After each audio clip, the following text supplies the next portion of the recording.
I can tell you this, we just had arrived one of the strongest supporters of Stony Brook University and the Bay Scallop Bowl in the New York State Legislature. Senator John Flanagan, his district is, Stony Brook's located in this district, and he has been to this event, I think 13 out of the 14 times. He stopped by on his busy Saturday schedule. Once you get elected state senator, you kind of lose your Saturdays around. And I'm sure he's got 5 or 6 other things to do this Saturday. But he got up early and came here. I'm going to introduce him now and say a few remarks. Senator?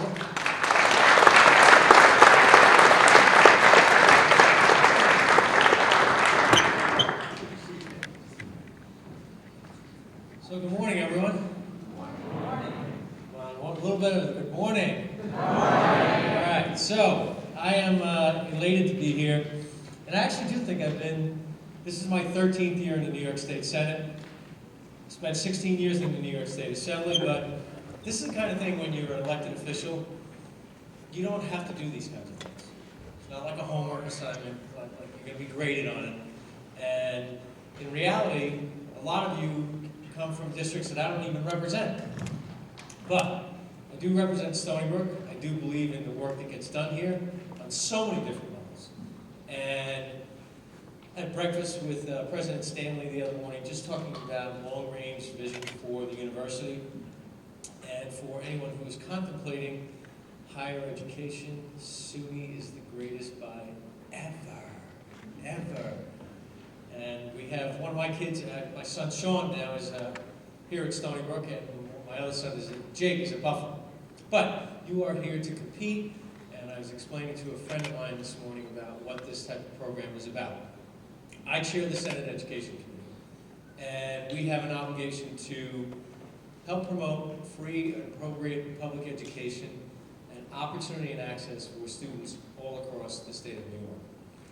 And sometimes we do it well, sometimes we need to do things a lot better than we do. But this is the kind of stuff that really does make a difference. I applaud you for what you're doing, the fact that you're getting up so early. And normally I get here a little earlier, so I haven't seen the list of the teams. It's up there. It's all right. Are those kids from Rochester here again? Right. Is it Churchville Chi-Li? Is that? Okay. That's way out of your district. That's way, you're right, it's way out of my district. But when you have 700 school districts and you chair the Senate Education Committee, you start to learn about all these different districts. So I hope you had a good ride down and a good ride back.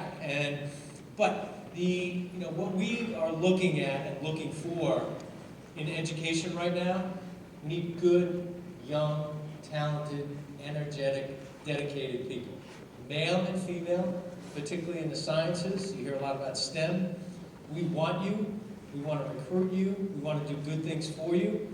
I think we should be having programs to find ways to give you incentives, like quote-unquote scholarships, so that you may be more oriented towards going into certain fields. But you didn't come here to listen to extended speeches. I just want to applaud you. Thank you for allowing me to even be nominally part of this. So I just came from Manhattan, so I didn't even come from my house. I came from Manhattan. I was at a Petrushka's ball last night on behalf of the welfare of Russian children, which was fascinating. Now I'm leaving here, and I think my colleague will be joining me at some point to go meet with 35 school districts about education policy and financing and funding, and it ties into everything that all of you guys are doing. So we do have busy Saturdays, but frankly most people don't get to kind of do the work that we do. And go Stony Brook, and I hope you guys have a fabulous day. And Mrs. Hirschman, it's always a pleasure to see you, and apologize. I used to work with Sue's husband, Tom, so she always has a special place in my heart, especially if you win.